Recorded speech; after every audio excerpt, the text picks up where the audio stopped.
थार रेगिस्तान दूर दूर तक फैला हुआ है। राजस्थान की तेज धूप के नीचे ये चमकता है। यहाँ एक गांव है जैसे वक्त में जम गया हो। इसका नाम है कुलधरा।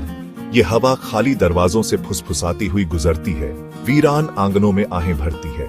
ज्यादातर घर अब खंडहर बन चुके हैं। इनकी सैंडस्टोन की दीवारें जो कभी मजबूत थीं अब टूट रही हैं, लेकिन गांव का लेआउट अभी भी पहचाना जा सकता है। सीधी चौड़ी सड़कें बस्ती के बीच से गुजरती हैं। साफ पता चलता है कि ये एक प्लान्ड गांव था, पर अब यहाँ सिर्फ धूल के बवंडर नाचते हैं और दोपहर की धूप में परछाइयां लंबी होती जाती हैं। यहाँ एक अजीब सा डर है, एक एहसास कि आप अकेले नहीं हैं। विजिटर्स अक्सर एक अजीब प्रेजेंस, एक गहरे दुख और एक महसूस होने वाले रहस्य की बात करते हैं। कुलधरा एक खामोश पहरेदार बना हुआ है।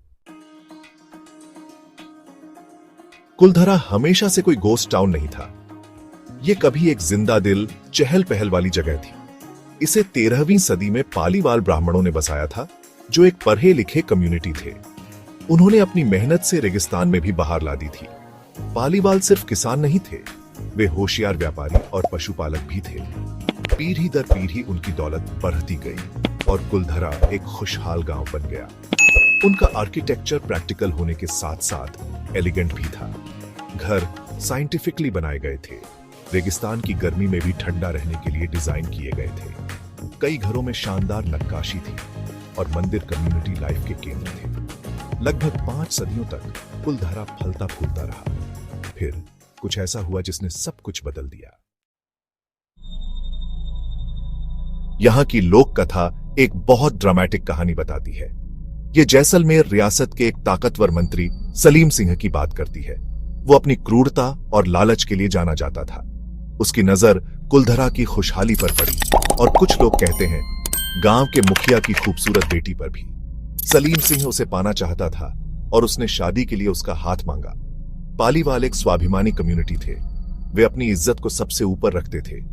दीवान ने उन्हें अल्टीमेटम दिया, या तो लड़की की शादी उससे करो या फिर भयानक अंजाम भुगतने को तैयार रहो। गांव वालों ने पंचायत बुलाई और अपनी इज्जत बचाने का फैसला किया। तो बस एक ही रात में कुलधरा की पूरी आबादी गायब हो गई। सिर्फ कुलधरा ही नहीं, बल्कि पालीवालों के सभी 84 गांव। हजारों लोग बस गायब हो गए। वे सिर्फ वही ले गए जो उठा सकते थे।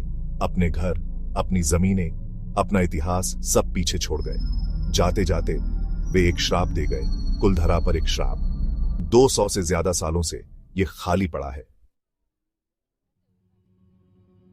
सलीम सिंह की कहानी काफी दिलचस्प है। ये हिम्मत और बगावत की कहानी है, लेकिन हिस्टोरियन सिर्फ कहानियों से ज्यादा कुछ ढूंढते हैं। वे ठोस सबूतों की तलाश करते हैं। क्या सच में एक आदमी की हवस इतने बड़े पलायन का कारण बन सकती है, या फिर कोई और गहरे कारण थे? कुछ स्कॉलर्स एनवायरमेंटल फैक्टर्स की बात करते हैं। ये इलाका सूखा है, पानी की कमी है, शायद कोई लंबा सूखा पड़ा हो। एक और थ्योरी इकोनॉमिक प्रेशर्स की ओर इशारा करती है। सलीम सिंह वाकई में एक असली शख्स था। वो भारी टैक्स लगाने के लिए जाना जाता था। यह भी हो सकता है कि कई फैक्टर्स ने मिलकर कुलधरा के वीरान होने की वजह बने हो। पूरी कहानी अभी भी एक पहेली है। आज कुलधरा एक आर्कियोलॉजिकल साइट है। आर्कियोलॉजिकल सर्वे ऑफ इंडिया इसकी देखरेख करता है। इसके खंडहरों को बचाने की कोशिशें की जा रही हैं। ये एक ऐसे जिंदा दिल कम्युनिटी की याद दिलाता है जो अब खो चुका है। यहाँ की खामोशी बहुत गहरी है, लगभग पवित्र। रिसर्चर्स इस जगह पर स्टडी करते रहते हैं। ये गांव बहुत सारे विजिटर्स को अट्रैक्ट करता है।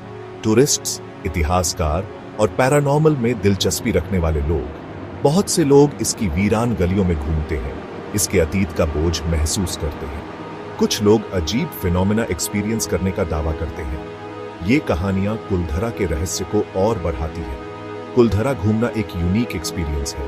टूटती दीवारें, खुशहाली, कम्युनिटी और अचानक हुए नुकसान की कहानियां फुसफुसाती हैं।